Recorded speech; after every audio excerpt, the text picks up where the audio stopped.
김국민 라디오.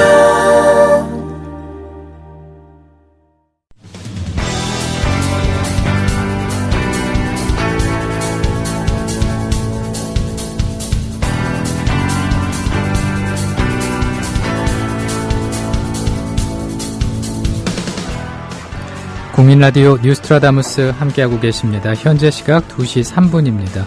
이어서 정가 소식 살펴보겠습니다. 여의도 리포터 시간인데요. 김유진 PD 나와 있습니다. 안녕하십니까? 네, 안녕하세요. 김유진입니다. 예, 박근혜 대통령이 오늘 오전에 국회에 가서 시정연설을 했는데 무슨 말을 했습니까? 네, 박 대통령이 작년에 이어 이번에도 바로 오늘 오전에 국회에 방문해서 시정연설을 했습니다. 예. 내년도 예산안에 대한 설명을 하고 국회에 협조를 요청하려는 게 가장 표면적인 큰 목적이었습니다. 오늘 시정연설 내용에서 주목이 되는 대목은 역시나 공무원연금 개혁에 관한 부분이었습니다. 박근혜 대통령은 이 공무원연금 개혁이 매우 시급하다면서 이번에도 제대로 된 개혁을 하지 못하면 다음 정부와 후손들에게 엄청난 빚을 넘겨주고 큰 짐을 지우게 된다 이렇게 말을 했습니다. 그러면서 지금의 희생이 우리 후손들과 대한민국의 기반을 살리는 길이라고 생각하시고 부디 조금씩 희생과 양보를 부탁드린다 이렇게 공무원 사회에 호소하기도 했습니다. 예.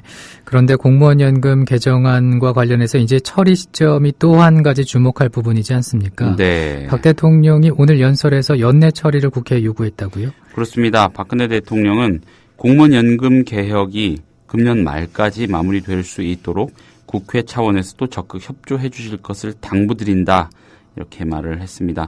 일단 여당인 새누리당은 김무성 대표가 주도해서 자체 개정안을 당론 발의하고 연내 처리를 목표로 움직이고 있습니다.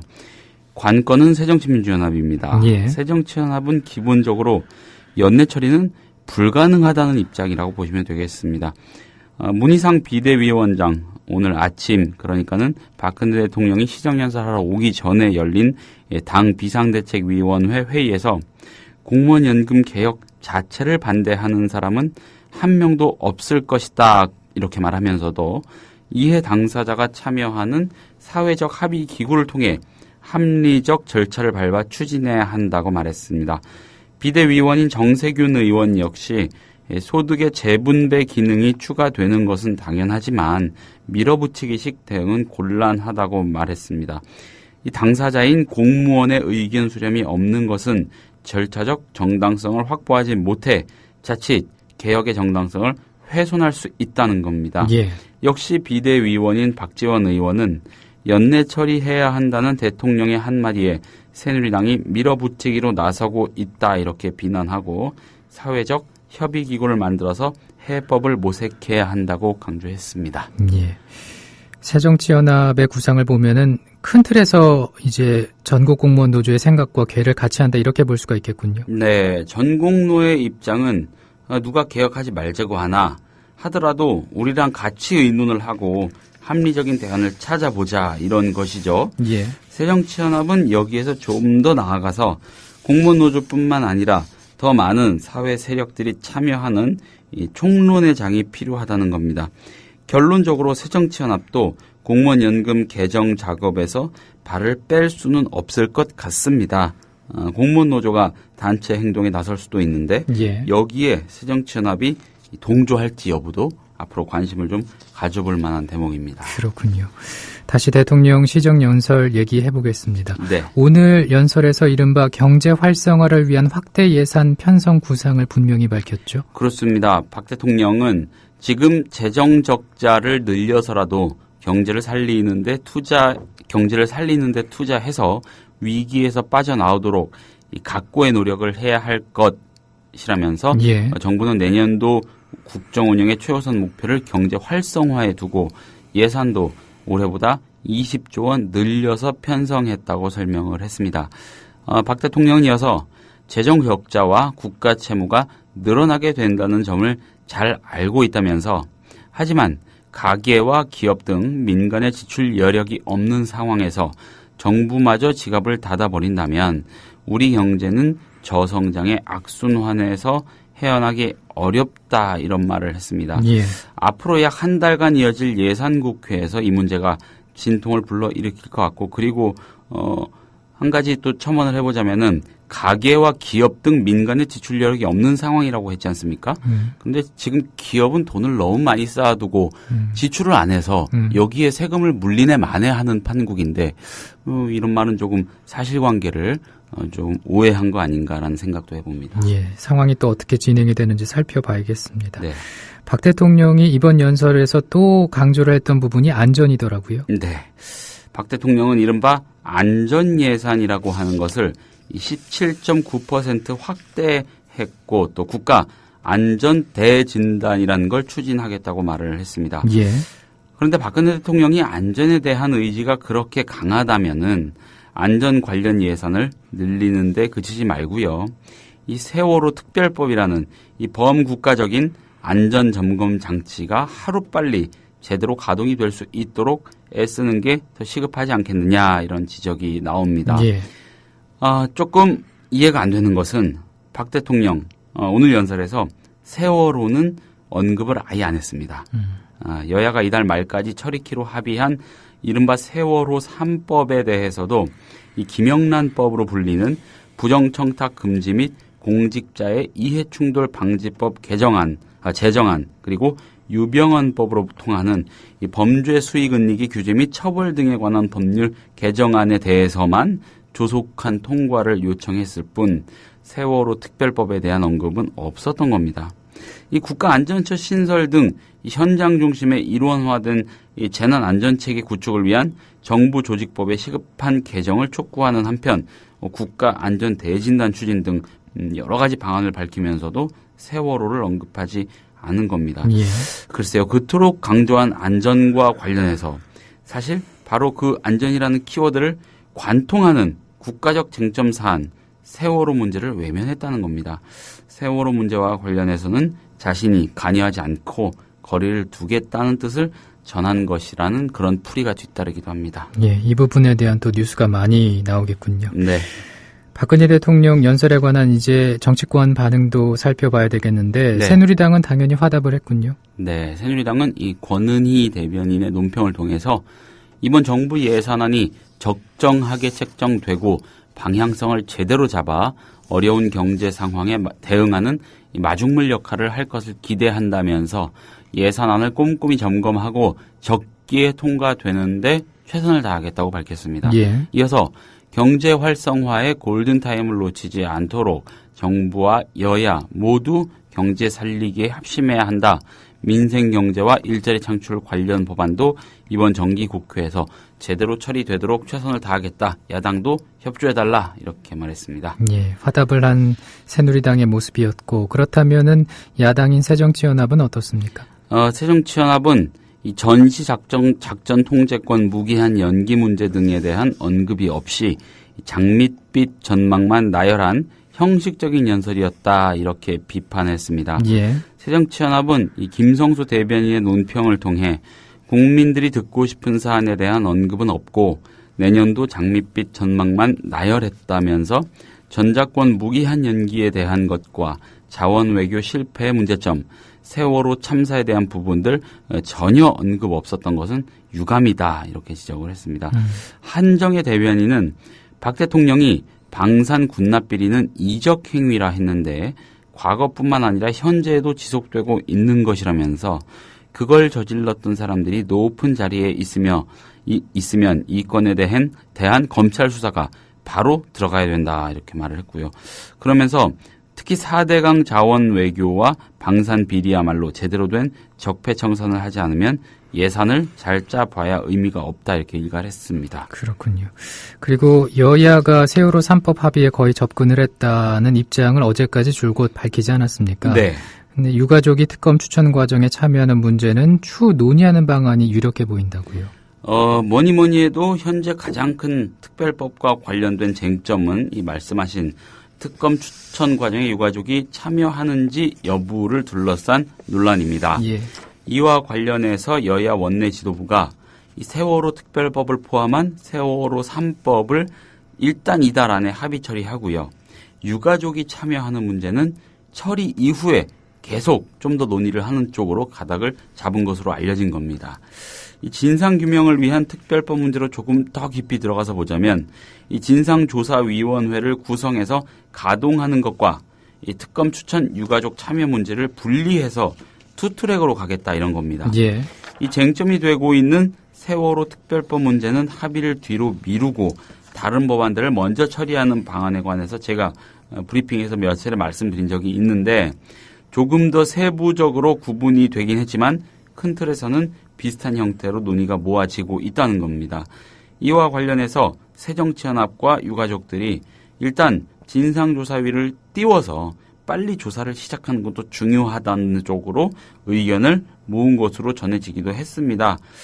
글쎄요, 여야가 나름의 방식으로 돌파구를 찾아가고 있다는 점 자체는 긍정적일 수 있겠습니다만 특히 유가족들 입장에서는 이게 문구로 합의하는 것도 아니고요. 만약 그렇게 된다면 나중에 정치적으로 더 좀 의논해보자는 정도로 이 정리를 하고 넘어갈 경우에는 자칫 유야무야 될지 모른다는 불안감을 가질 수도 있는 일이고요. 그리고 특검이라는 게 진상조사위 활동이 끝난 다음에 진행이 되는 겁니다. 1년 걸리네, 1년 반 걸리네, 길게는 그보다 더 걸리네, 여러 가지 전망이 있지 않습니까? 예. 그 사이에 이 조문화되어 있지 않으면 이 문제는 그냥 날아가 버릴 수도 있는 겁니다. 예. 그렇군요. 그리고 이제 국감이 끝나고 나서 예산 정국이 임박했다는 얘기를 많이 했었는데 오늘부터 본격적으로 시작이 된다고 봐야겠죠. 그렇습니다. 여야는 오늘 그 국방위원회에 오후 2시 조금 전에 시작이 됐을 텐데 이 전체 회의를 시작으로 각 상임위별로 내년도 예산안 심사에 들어갑니다. 이 여야가 포스트 국감 정국에서 예고한 예산안 전쟁에 불이 붙는 겁니다. 특히 올해 처음 적용되는 국회 선진화법에 따라서 이 11월 말까지 그러니까 4달 중으로 국회 심의가 완료되지 않으면 12월 1일에 정부가 처음 마련한 예산안 그대로 본회의에 자동 상정이 됩니다. 예. 여야는 일단 12월 2일까지 예산안 국회 합의 처리 통과를 위해서 노력하기로 했지만은 결과물을 만들어낼 수 있을지는 불투명하다고 볼 수 있겠고요. 내년 예산안에 접근하는 여야의 시선이 많이 다르기 때문에 더욱 그러한 게 여당은 경제 활성화라는 것을 강조하고 있지만 야당은 이를 이 가짜 민생이다 이렇게 규정하고 서민 증세 철회, 지방재정 강화 등의 조치가 선행돼야 된다 이렇게 주장을 하고 있습니다. 예, 고맙습니다. 네, 감사합니다.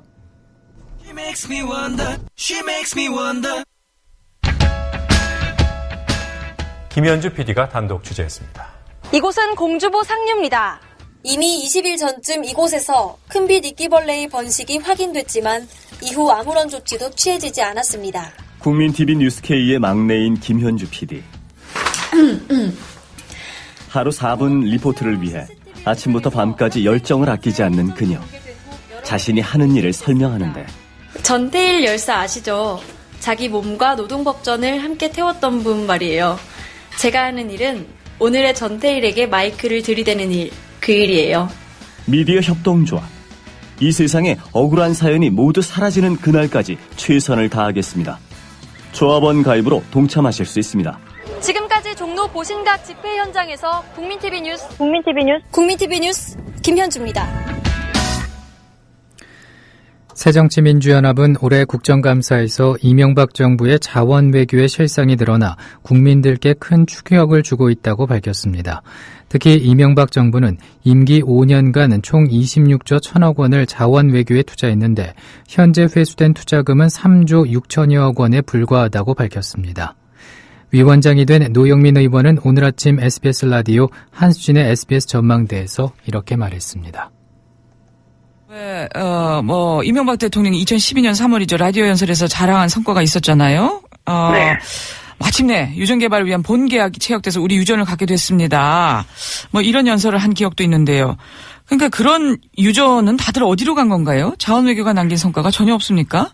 이런 겁니다. 자원 외교라는 것이 단기 성과에 급급했고요. 예. 그 목표를 정해놓고 또 그 목표에 미달하면 공기업 경영평가에 반영함으로써 묻지마 매입을 했던 겁니다. 당시에. 그래서 국제 자원시장에서 완전히 봉 노릇을 했죠. 대표적인 것이 이제 하베스트 자회사 날인데요. 예. 이것을 그 1조 3천억에 인수했고 추가 투자 비용이 6천억 정도 들어갔어요. 예. 한 2조가 들어간 거죠. 이 회사는 원래 그 1달러짜리였어요. 근데 그런 것을 2조가 투자했고 이제 정리를 했거든요. 예. 근데 정리한 비용이 이제 해서 2조 뭐 이자까지 하면 2조 5천억이라고 얘기합니다만 900억을 뭐 회수하고 정리한다고 했는데 예. 저희들이 확인한 바로는 그 900억조차 예. 그 세금 등 정리 비용이 또 발생하거든요. 예. 그러면 결국 빈손으로 철수한다. 이제 이런 얘기가 있습니다. 그 이명박 대통령 시절에 예. 그 국민 여론조사를 보면 예. 그 당시 이명박 대통령이 가장 잘한 것이 뭐냐 하면 전부 자원 외교라는 것이 그렇죠. 가장 높았습니다. 그 경제를 살리겠다는 명분으로 예, 그렇죠. 근데 이명박 자원 확보를 대통령의 추진했잖아요. 예. 우리가 흔히 그 당시에 VIP 자원 외교라는 말을 썼습니다만 그렇죠. 자원 외교. 이게 예. 대부분 국내 티적 홍보용이었고요. 예. 국제 사회에서는 망신이었습니다. 우리 국민만 속은 거죠. 근데 당시 다른 나라들도 해외 자원 개발에 많이 뛰어들지 않았습니까? 그런 보도들도 많았는데요. 네, 당시에 제가 예. 그 VIP 자원 외교가 35건이었거든요. 예. 거의 다 실패했다고 보면 됩니다.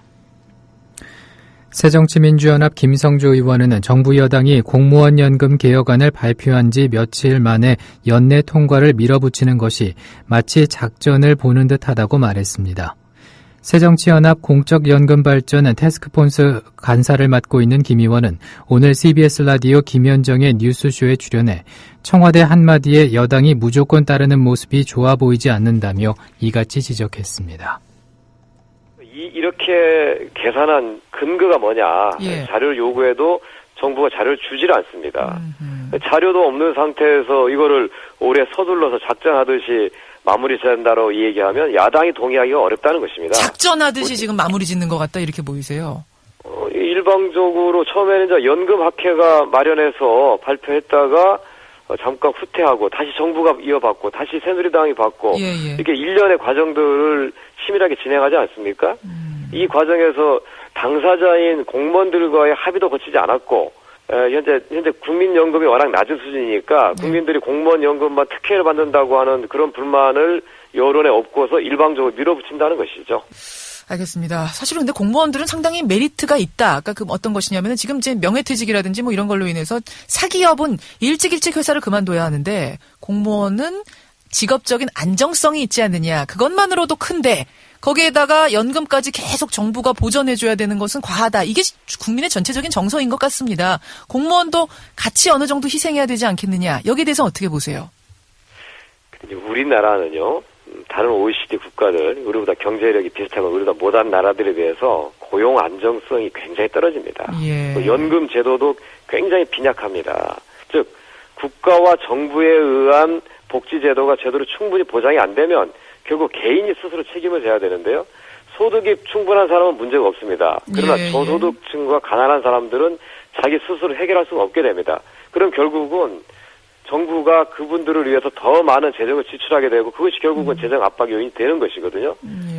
그래서 기본적으로 시각을 바꾸고 새로운 철학에 따라서 이 연금 제도를 재구성해야지 현재 형편없이 낮게 떨어져 있는 국민연금의 소득 대체율에 맞춰서 공무원연금을 끌어내린다고 얘기하면 하위 공직자들은 노후 생활 보장할 수 있으니 없게 되는 겁니다.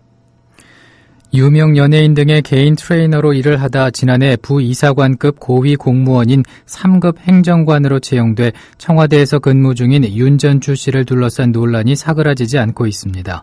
청와대는 이에 대해서 명확한 답변은 물론 윤전추 행정관의 나이 등 기본적인 인적 사항부터 어떤 업무를 담당하는지도 밝히지 않아 논란이 지속되고 있습니다.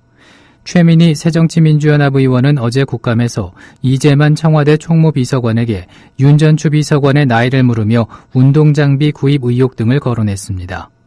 이 비서관은 청와대 행정관은 국정 최고 책임자를 보좌하기에 인적 사항을 말씀드릴 수 없다고 답했습니다. 이어 최 의원은 2013년 초 청와대가 운동기구를 들여오는데 1억 1,400만 원의 비용이 들었는데 이를 어디서 지출했느냐고 묻자 이 비서관은 청와대에는 직원과 청와대 출입기자를 위한 운동시설을 갖추고 있다고 답했습니다. 이와 관련해 최 의원은 국민라디오 조상훈의 뉴스바에서 이렇게 말했습니다. 정도가 어제 청와대 이재만 비서관이죠. 이런 얘기 했습니다. 최 의원님께서 질문하니까 청와대 내에는 직원들과 출입하는 기자들을 위한 운동시설을 갖추고 있다. 이제 듣기로는 이거 청와대 직원들이나 출입하는 기자들 운동하라고 산 거다. 이렇게도 들리는데 어떻게 파악하고 계십니까? 일단 기자들이나 직원들이 쓰는 헬스장의 운동기구는 대개 다 중소기업 제품인 것으로 오늘 추가로 보도가 되었더라고요. 그래서 이 부분 저희가 확인할 생각입니다. 그러니까 저희가 문제 제기한 1억 원대의 그 개인용 피트니스 스튜디오 장비하고는 다른 거다. 이렇게 저희는 파악하고 있고요. 그 이재만 비서관이 아주 교묘하게 구렁이 담 넘어가듯이 답변을 하셨는데요. 이게 기자들 전용 혹은 직원 전용 헬스 장비로 샀다라고 말하지도 않았어요. 예. 동문서답한 건데요, 사실은. 동문서답을 했습니다. 예. 그런데 저희는 기자들용과는 다른 것으로 파악하고 있습니다. 예. 어제 보도를 보니까 결국 이게 VIP용 아니냐, 이런 얘기들이 있는데, 그건 확인이 된 겁니까? 어제 확인된 것은 청와대 내에 그것이 전용이라고 할 수 있을지 모르지만 조그만 공간이 있다. 그러니까 결국은 그 대통령 전용 헬스장이 있다는 것이고요. 예. 예, 저희는 거기에 이 피트니스 스튜디오 장비가 들어가 있을 것이다. 예, 이렇게 의혹을 제기한 것이고요. 예. 그런 상태입니다. 그리고 나머지 이제 저희가 헬스 물품 구입 내역을 달라고 했더니 대통령 건강상의 문제와 관련돼 있어서 헬스 구입 내역은 줄 수 없다. 이렇게 얘기했죠. 기밀이다. 이런 식으로. 그래서 이해를 못하고 있습니다. 예, 무슨 장비를 샀는지가 공개되면 대통령이 허리가 안 좋은가 보다, 발목이 안 좋은가, 이게 추정이 가능하다, 그런 주장입니까? 그런 식으로 얘기할 수 있겠죠. 근데 이 1대1 트레이닝 장비는요, 여러 가지가 들어있어서요. 예. 신체 전체를 교정하는 몸매 관리용으로 알려져 있습니다. 몸매 관리용이다, 이 말씀이죠? 건강을 넘어 몸매 관리용. 고 신해철 씨에 대한 일반인 조문이 오늘 낮 1시부터 재개됐습니다. 첫날인 어제와 마찬가지로 오늘 역시 오후 1시부터 9시까지 일반인 조문이 재개됩니다. 너무 많은 일반인 조문객의 가족들의 건강을 우려해 시간을 제한한 데 대해서 신해철 씨 측은 양해를 구하기도 했습니다. 국민라디오 조상훈의 뉴스바에 출연한 대중음악평론가 김 작가의 말을 들어보겠습니다. 이 30, 40대에게 신해철의 죽음, 어떤 의미로 감정이입이 되고 있다고 보시는지요? 일단 30대, 40대 같은 경우는 90년대를 10대나 20대로, 거쳤던 세대고, 그때가 이제 가장 음악적, 문화적으로 감수성이 예민한 시기잖아요. 예. 그때 그 감수성에 빚을 지고 있는 것도 있고, 그리고 이제 그들이 20대 혹은 30대를 보냈던 2000년대에는 또 어떤 한 시민으로서 어떤 대변인 같은 한 시민 계급, 한 시민 세대의 대변인 같은 존재였다라는 거죠. 예. 단지 그냥 문화적 감성적인 것뿐만 아니라 어떤 이성적인 것, 혹은 이제 시민사회적 의식, 시민으로서의 무의식, 이데올로기, 이런 것들 전반에 걸쳐서 신해철 씨가 해왔던 인생, 음악적, 그리고 이제 시민적 인생 자체가 그들의 삶에 굉장히 많이 동기화되어 있었다. 그렇기 때문에 어떤 상실감이 더 클 수밖에 없다는 거죠. 예. 국민 라디오와 국민 TV를 다시 읽고 듣고 보실 수 있습니다. 대한민국 공정언론의 산실, 미디어 협동조합이 만든 인터넷 신문.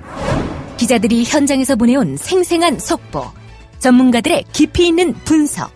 국민 TV 뉴스. 국민 TV 뉴스. 국민 TV 뉴스. 국민 TV 뉴스. 공정뉴스의 관문 news.국민.tv. 지금 접속하세요. 계속해서 아는필 기자의 뉴스 브리핑 시간입니다. 어서 오세요. 예, 안녕하세요. 예. 시정연설을 위해 국회를 찾은 박근혜 대통령이 진실 밝혀달라는 세월호 유가족들을 그냥 스쳐 지나갔다고요? 예, 그렇습니다. 내년도 예산안 시정연설을 하기 위해 국회에 도착한 박근혜 대통령은 국회 본청 앞에서 철야 농성을 벌인 세월호 유가족들을 그냥 스쳐 지나갔습니다. 세월호 유가족 30여 명은 오늘 오전 박 대통령이 국회에 도착하기 40여 분 전부터 국회 본청 입구에서 세월호의 진실 못 밝히나요? 안 밝히나요? 진실은 침몰하지 않습니다. 유가족이 절규한다. 진상규명특별법 제정하라. 우리 아이들이 하늘에서 울고 있습니다. 진실을 밝혀주세요. 등의 내용이 적힌 피켓을 들고 집회를 가졌습니다. 하지만 경찰과 청와대 경호팀은 100여 명이 넘는 요원을 동원해 3중으로 인간 방어막을 쌓고 박 대통령이 들어올 길을 열었습니다. 국회 본청 앞에 도착한 박 대통령은 마중 나온 박형준 국회 사무총장과 대화를 나누며 미소를 지었지만 유족들에게는 눈길을 주지 않고 그대로 본청으로 들어가 버렸습니다. 앞서 도착했던 정홍원 국무총리도 수행원들을 앞세우고 유가족들을 빠르게 지나쳐갔고 유가족들에게는 눈길 한번 주지 않았습니다. 예. 이런 가운데 어제 여성으로 추정되는 세월호 실종자 1명이 발견이 됐는데 근데 시신 인양 작업이 지연되고 있다고요? 예, 범정부 사고대책본부는 오늘 수중 시야 불량, 작업 공간 협소, 시신 원형 보존 노력 등의 이유로 시신 인양을 마무리하지 못했다고 밝혔습니다. 실종자 시신 인양 작업은 다음 정조 때인 오후 6시 54분께 다시 시도될 것으로 예상됩니다. 한편 범대본은 실종자가 발견된 4층 중앙 여자 화장실을 이미 13차례에 걸쳐 수색했다고 밝혔는데요. 예. 그동안 시신이 발견하기 어려운 위치에 있다가 강한 조류에 의해 빠져나와 구명동의의 부력으로 천장 쪽으로 이동한 것으로 추정된다고 설명했습니다. 그렇군요. 13번이나 이미 수색을 했음에도 그동안 실종자를 발견하지 못했다 이렇게 볼 수가 있을 텐데 네. 이에 대해서 실종자 가족들 어떤 입장 보였습니까? 예, 앞서 말씀드린 대로 범대본은 스타킹을 착용한 여성 투정 시신이 발견하기 어려운 위치에 있다가 강한 조류에 의해 빠져나와서 구명동의 부력으로 천장 쪽으로 이동한 것으로 추정된다 이렇게 밝혔는데요. 이에 대해서 한 실종자 가족은 13차례나 수색한 구역이 얼마나 크고 어느 정도 붕괴가 진행됐기에 뒤늦게 시신이 발견됐느냐며 질책하려는 의도가 아니라 이해가 안 돼서 답을 듣고 싶다고 질문했습니다. 예. 이에 대해서 범대본 관계자는 뒤늦게 발견돼 저희도 충격적이다. 상식적으로 이해되지 않지만 논리적으로 설명하기 어려운 이유가 있는 것 같다고 말하며 당혹해했습니다. 범대본은 시신의 부패가 진행되기는 했지만 선체 안에 있어 생각보다 훼손이 심하지 않았던 것 같다며 구명동의 등의 영향으로 위로 떠올라 잠수사들이 발견하지 못한 것 같다고 해명했습니다. 또 다른 실종자 가족도 수색구역 내부 영상 촬영, 전자코 등 검증 절차가 이뤄진 곳에서 시신이 발견돼 그동안의 촬영 검증을 신뢰하지 못하는 것 아니냐면서 수색을 완료했다고 범대본이 설명한 구역에서 추가로 시신이 수습돼 신뢰가 무너졌다고 항의했습니다. 예. 세월호 가족대책위원회가 인양 반대 입장을 내놨어요. 예, 세월호 참사 가족대책위원회는 어제 오후 102일 만에 실종자 1명이 발견된 것과 관련해 아직도 배 안에 수색하지 않은 공간이 많은데 구체적 계획도 없는 정부의 인양안을 받아들일 수는 없다고 밝혔습니다. 가족대책위는 어제 오후 여의도 국회 본관 앞에서 기자회견을 열고 실종자가 발견된 4층 중앙 화장실은 사고 초기부터 가족들이 시신이 있을 것 같다고 했던 위치라며 정부는 대통령이 약속했듯 실종자 수색과 관련해 가족들의 의견을 최우선적으로 존중하고 수색에 힘써달라고 촉구했습니다. 가족대책위는 세월호 특별법과 관련해선 이번 달 말까지 여야가 마무리하겠다고 한 특별법에 강력한 조사권을 부여하고 특검 후보군 추천에 가족들의 참여를 확실히 보장해야 한다고 강조했습니다. 예. 다른 얘기 해보겠습니다. 서울시 공무원 간첩 증거조작 사건으로 기소된 전현직 국가정보원 직원들이 무더기로 징역형을 선고받았네요. 예, 서울중앙지법 형사합의 26부는 어제 증거조작을 주도한 혐의로 기소된 국정원 김모 과장에게 징역 2년 6개월의 실형을 선고했습니다. 아울러 사건의 총 책임자이자 검찰이 증거조작의 윗선으로 지목한 이모 전 국정원 대공수사처장 역시 실형을 선고받았습니다. 재판부는 이 전 처장에게 징역 1년 6개월을 선고했지만 이 전 처장이 범죄 사실에 대해 치열하게 다투고 있고 도망갈 염려가 없어 방어권 보장을 위해 법정 구속은 하지 않기로 했다고 밝혔습니다. 이 밖에도 증거 조작에 조력한 이인철 전 주선양 총영사관 영사에 대해선 징역 1년에 집행유예 2년을, 수사를 받던 중 자살을 기도했던 국정원 권모 과장에겐 징역 1년 6개월에 집행유예 2년을 선고했습니다. 예.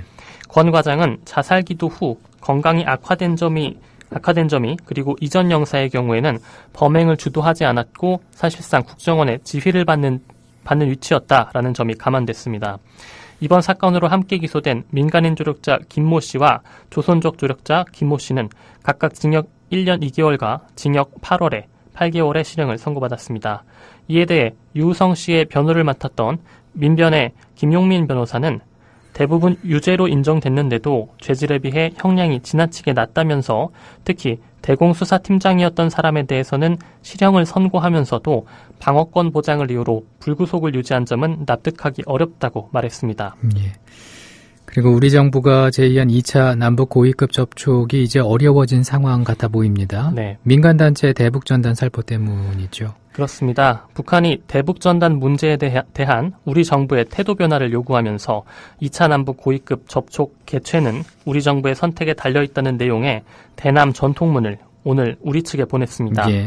통일부에 따르면 북한은 이런 내용의 국방위 서기실 명의의 통지문을 오늘 새벽 서해 군통신선 채널을 통해 청와대 국가안보실 앞으로 보내왔습니다.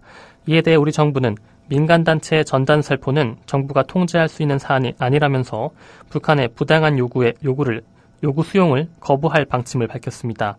기존의 입장을 반복한 셈인데요. 예. 결국 우리 정부가 제의한 2차 고위급 접촉 30일 개최는 일단 어려워진 것으로 보입니다. 통일부는 북측은 통지문에서 우리 측이 법적 근거와 관련 규정이 없다는 이유로 삐라 살포를 방임하고 있다고 강변하고 우리 측이 관계 개선의 전제, 대화의 전제인 분위기 마련엔 전혀 관심이 없으며 합의한 2차 고위급 접촉을 무산시키는 방향으로 나가고 있다고 주장했다고 전했습니다. 남북은 지난 4일 황병서 군 총정치국장 등 북한 고위급 3인방의 인천 방문 당시 10월 말에서 11월 초 2차 남북 고위급 접촉을 열자고 합의한 바 있습니다. 예. 이에 따라 우리 정부는 지난 13일 북한에 30일 판문점에서 고위급 접촉을 열자고 제의했지만 북측은 그동안 대북전단 살포 등을 문제 삼으면서 뚜렷한 답을 하지 않아왔습니다. 예. 경제 관련 소식 살펴보죠. 올해 우리나라의 기업 환경이 세계 5위를 차지했네요. 역대 최고 순위를 기록한 거죠. 예, 평가가 시작된 2003년 이후 가장 높은 순위입니다. 기획재정부는 오늘 세계은행이 발표한 기업환경평가에서 한국이 평가 대상 189개국 가운데 5위를 기록해 4년 연속 10위권 내에 들었다고 밝혔습니다. 예. 한국의 연도별 순위는 2009년 19위, 2010년 16위, 2011년 8위, 2012년 8위, 그리고 작년에는 7위, 올해는 5위로 꾸준히 상승했는데요.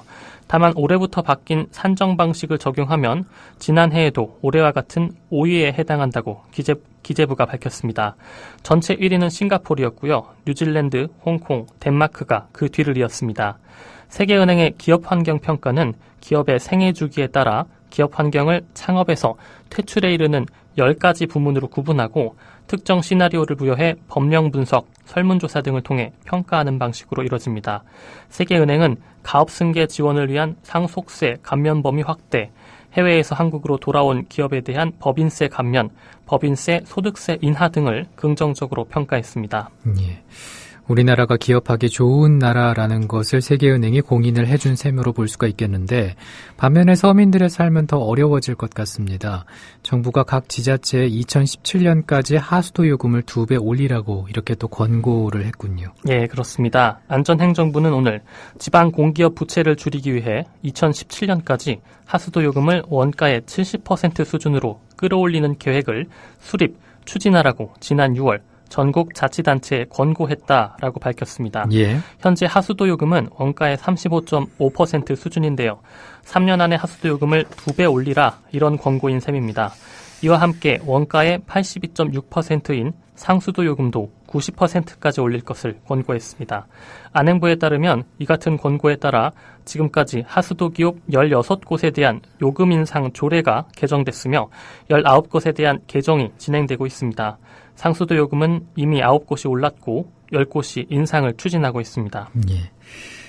그리고 빚더미에 올라앉은 공기업들이 지난 5년간 4,200억 원의 학자금을 직원들에게 무상 지원했다고요? 예, 그렇습니다. 국내 기업들의 경영 성적을 수치화해 제공하는 CEO 스코어가 공공기관 경영정보 시스템 알리오에 공시된 시장, 준시장형 공기업 30곳에 5년간 학자금 지원 현황을 조사한 결과 무상 지원액은 4,203억 원으로 집계됐습니다. 예. 같은 기간 공기업의 부채 비율은 2009년 144%에서 2013년 199.1%로 55.1%포인트 높아졌습니다. 학자금 무상 지원액이 가장 큰 곳은 한국전력공사로 5년 동안 1,302억 원을 지급했고요. 이어서 한국수력원자력이 613억 원, 한국철도공사가 389억 원, 대한석탄공사가 206억 원 순이었습니다. 한국수력원자력의 경우에는 8조 원의 빚을 이미 지고 있는 상황인데요. 물론 4대강 때문이긴 하지만 결국 공기업들의 이러한 행태는 어차피 내 돈이 아니다라는 이런 생각에서 기인한 것 아닌가 싶습니다. 예. 더군다나 학자금 지원 규정과 실제 지급액이 다른 곳도 10곳이나 됐는데요. 규정을 공시하지 않았거나 실수로 누락했을 뿐 규정을 어기지는 않았다는 것이 공기업들의 주장이지만 이는 학자금 지원 관리 체계가 허술하다는 것을 스스로 인정하는 대목이기도 합니다. 예, 빚에 허덕이고 있는 공기업들인데 어떻게 또 여기서 이런 일이 발생할 수가 있는지 참 안타깝습니다.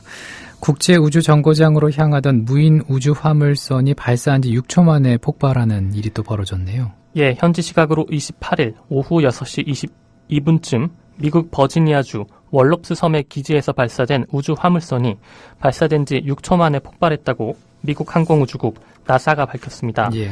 이는 지난 2011년 나사가 러시아와 계약을 체결해 국제우주정거장에 우주인과 물품을 공급해온 우주 왕복선 사업을 중단하고 민간 회사에 공급 업무를 위탁한 이후 처음 발생한 폭발 사고입니다. AP통신 등의 보도에 따르면 시그너스로 불리는 우주 화물선은 발사 직후 심하게 요동치더니 발사대 위에 수직으로 떨어졌고 이후 공중에서 거대한 화염구가 형성됐습니다. 우주 화물선 발사를 주관한 민간 우주 항공사 오비털 사이언스 코퍼레이션 측은 현재까지 폭발로 인한 사상자는 없으며 피해는 해당 시설에 국한된 것으로 보인다고 밝혔습니다. 현재 정확한 사고 원인은 아직 알려지지 않았는데요. 예. 하지만 사고 화물선에는 휘발성 높은 연료들이 가득 차 있었다고 미국 언론이 보도했습니다. 예. 그리고 서울 지역의 여성 청소년의 상당수가 아르바이트를 하면서 성희롱 당한 적이 있다. 이런 내용이 또 나왔네요. 예, 그렇습니다. 서울시 여성가족재단이 발표한 여성청소년 아르바이트 실태조사 결과를 보면 조사 대상자 544명 가운데 56%는 외모나 특정 신체 부위에 대한 지나친 농담을 들었다고 답했습니다. 음란한 농담을 듣거나 어깨를 감싸는 등의 가벼운 신체 접촉, 가슴이나 엉덩이를 더듬는 등의 노골적인 신체 접촉을 당했다라는 답변도 나왔습니다. 예. 또 응답자의 48%는 최저임금 5,210원보다 적은 임금을 받는 것으로 파악됐습니다. 특히 커피 전문점의 평균 시급이 3,917원으로 가장 낮았고 패스트푸드점과 편의점, 웨딩업체와 뷔페 음식점 등에서 받은 임금도 최저임금에 미치지 못한 것으로 파악됐습니다. 예. 오늘 말씀 고맙습니다. 네, 고맙습니다. 지금까지 국민TV 뉴스 안은필 기자였습니다.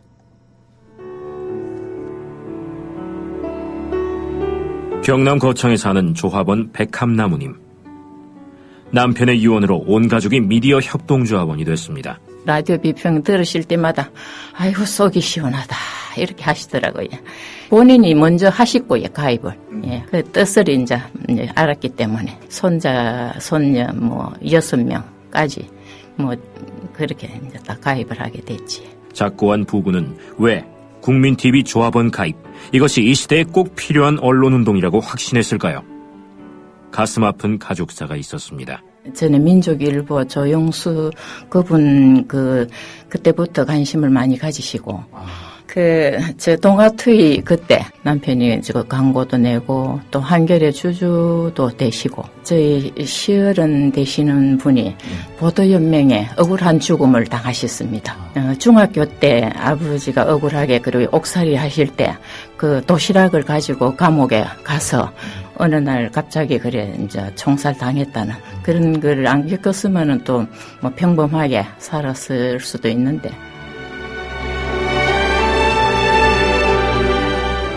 여러분도 공정언론 건설에 함께하지 않으시겠습니까? 국민.tv 미디어 협동조합 홈페이지에 들어오셔서 조합원으로 가입해주세요. 전화 서울 3144-7737, 3144-0933으로도 하실 수 있습니다.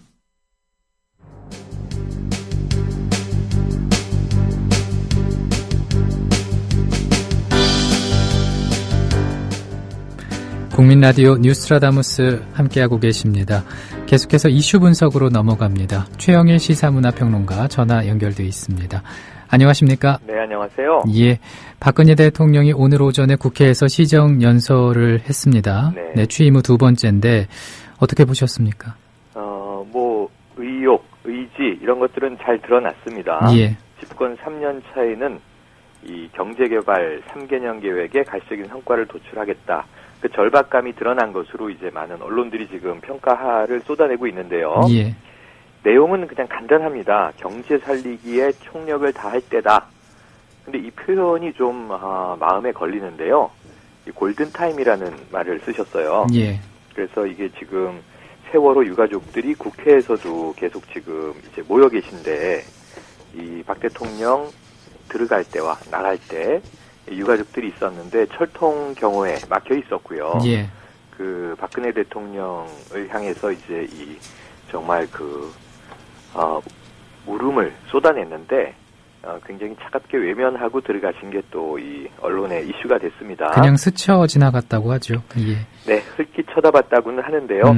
흘낏 쳐다보고 차로 바로 들어가셨다고 해서 결국 시정연설 내용은 2015년 정부 예산안을 국회에서 잘 승인해달라 이런 취지이기 때문에 그런 이야기에 이제 매몰될 것으로 예상은 했었습니다만 지금 핵심적인 내용은 경제 살리기, 창조 경제의 8조 이상 기타 등등 정부 예산 20조를 경제 활성화의 마중물로 쓰겠다 이런 얘기고요. 예. 국가 부채가 늘어날 것은 잘 알고 있지만 지금 이제 이 민간 가계 경제가 좋지 않기 때문에 무슨 수단이라도 써야 한다. 근데 전체적인 맥락으로 보면 일리는 있겠습니다만 사실은 그 정부 예산을 늘려서 국가 부채를 강화하면서 이 민간 경제를 좀 활성화시키는데 지원을 하겠다. 이게 경제 전문가들이 보면 조금 이 논리모순적인 부분이거든요. 예. 그 국가 부채가 늘어나면 사실 가계 부채도 지금 여러 가지 정책들을 규제 완화를 해놔서 늘어날 전망입니다. 결국 제가 보기에는 내년도에는 가계부채도 늘어나고 국가부채도 늘어나게 될 것 같거든요. 예. 그럼 중요한 건 뭐냐면 이 집권 이 3년 차에 접어들 박근혜 정부가 이 4대 기조, 연설 초기에도 강조를 하셨는데 그 중에 하나가 창조경제 아닙니까? 아직 국민 대다수가 창조경제가 뭔지 모르고 있거든요. 창조경제의 개념이나 실천 방향이 명확하지 않은데 예. 문제는 이제 이것을 그냥 하나의 상징성 더하기 그냥 이 첨단 산업에 대한 또 과감한 투자 이런 식으로 이제 레토릭적인 해석이 이루어지면서 계속 이 정부 예산은 그쪽으로 들어가게 될 것이다. 그렇다면 정부는 그 다음에 개념이 모호하다는 게 문제가 아니고요. 그렇다면 명확한 플랜이나 이 투자된 돈에 대한 성과를 측정할 수 있는 어떤 기대 효과 측정 방안 같은 게 없는 상태일 거 아니에요. 예. 일단 뿌리고 보자 하는 방식인데 그렇게 해서 경제가 살아나면 참 다행이겠습니다만 만약에 그렇지 않으면 이제 이중고, 삼중고로 이제 휘말리는 거거든요.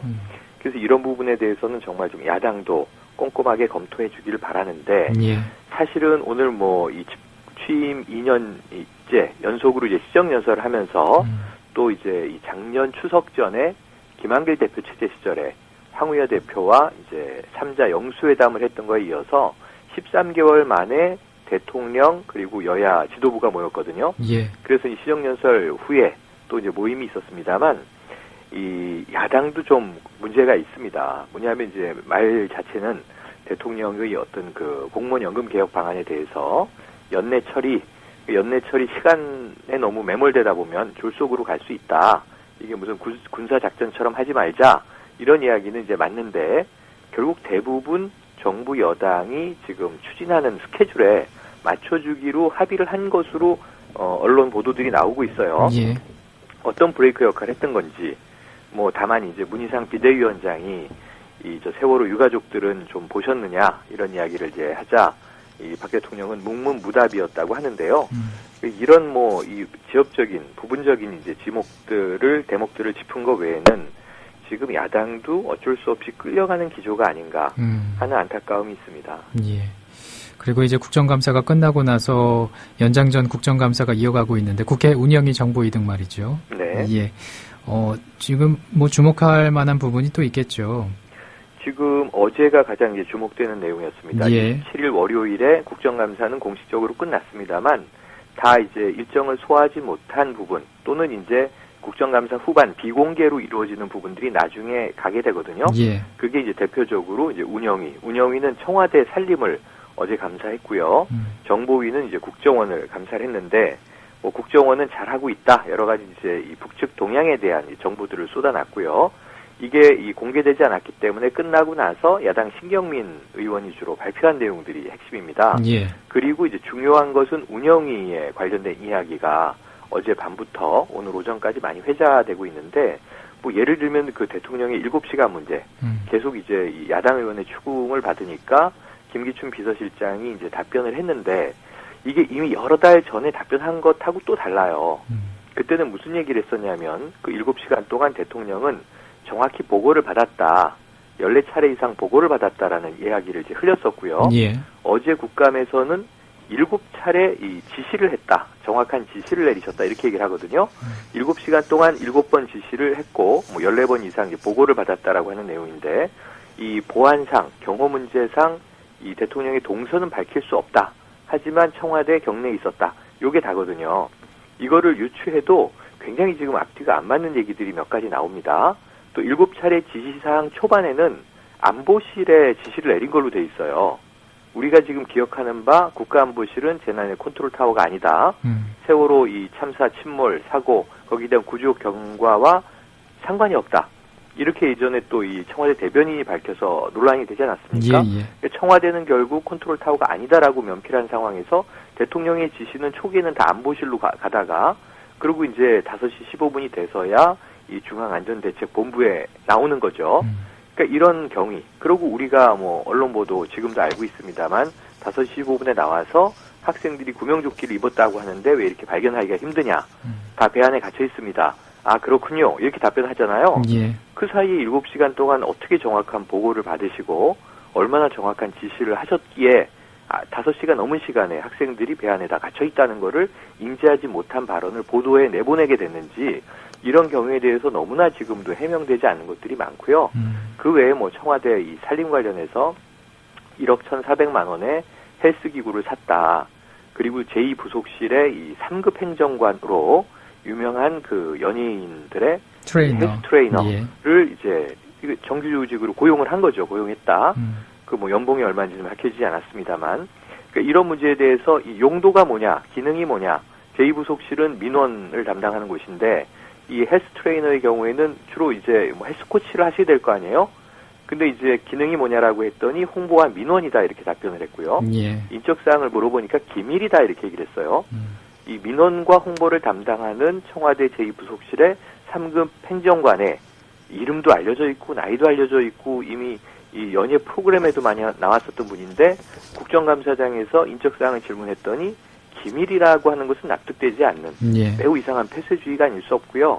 헬스기구 왜 이렇게 많이 샀느냐 하는 얘기에 청와대 출입 기자들을 위해서 산 거라고 했는데요. 직원들과 실제로 과연 그 직원과 기자들이 그러한 새로운 시설을 이용하면서 정말 최고급 연예인을 이제 주로 많이 가르치는 헬스 트레이너의 헬스 코치를 받아봤는지는 의문입니다. 이런 문제들이 모두 지금 제가 보기에는 어찌 보면 지엽적인 문제일 수 있으나 김기춘 비서실장의 이제 청와대 운영 방식과 청와대의 과도한 폐쇄주의로 인해서 스스로 이 의혹을 더 키우는 어찌 보면 국민들의 매를 버는 지금 상황을 자꾸 연출하고 있다는 것이 시대착오적이고요. 너무 안타까운 모습들이 되겠습니다. 그렇습니다. 정말 고개가 옆으로 갸우뚱해지는 그런 일들이 정말 많습니다. 네. 그리고 어제 오후 5시 30분쯤에 세월호 후미에서 102일 만에 또 이제 세월호 실종자 시신이 발견되지 않았습니까? 네, 정말 가슴 아픈 일이면서도 또 한편으로는 이제 다행스러운 굉장히 이제 이 모순적인 이 기시감을 느끼게 되는 이제 일이었는데요. 그 전날 바로 이제 이 실종자 가족 9가족이 투표로 인양에 대한 찬반을 묻지 않았습니까? 예. 그래서 이제 5가족이 지금 현재대로 잠수 수색을 계속해달라라고 이제 하면서 부결이 된 상황이 알려졌고요. 여기에 대해서 이제 일부 좀 보수 매체들이 자꾸 인양 쪽의 얘기를 이제 풀기 시작을 했어요. 비용 문제도 이야기하고 또 이제 실종자 가족이 양보해야 된다. 세월호 유가족이 양보해야 한다라는 얘기를 굉장히 많이 했죠. 예. 그런데 지금 이제 실종자 가족도 팽목항에서 지금 몇 달째입니까?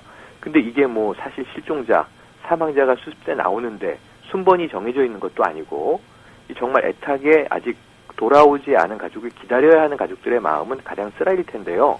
거기다 지금 얼마 전에 유행한 말로는 정말 그 염장 뿌리는 일이 염장 뿌리는 네, 행행되고 있어서 네. 아픈 상처에 소금을 뿌리는 이 보도 행태들 좀 문제가 있다고 보는데요.